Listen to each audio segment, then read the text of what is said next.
ഒറ്റ സ്വിച്ചിൽ പറഞ്ഞു ഇങ്ങറ്റം വരെ പാടാ എന്നോട് പറ്റുമ്പോ നീ കൊന്നാടി ഒറ്റയ്ക്ക് വഴി വെട്ടി വന്നവനാണ്.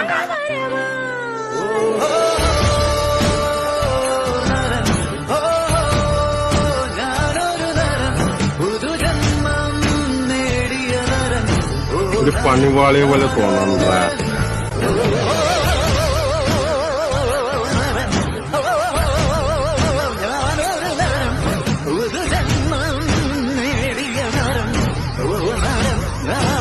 എല്ലാം കഴിഞ്ഞ് ആസ്വദിക്കാമെന്ന് കരുതിയാൽ ഒന്നുകിൽ ജീവിതം വാർദ്ധക്യം കൊണ്ടുപോകും, അല്ലെങ്കിൽ മരണം.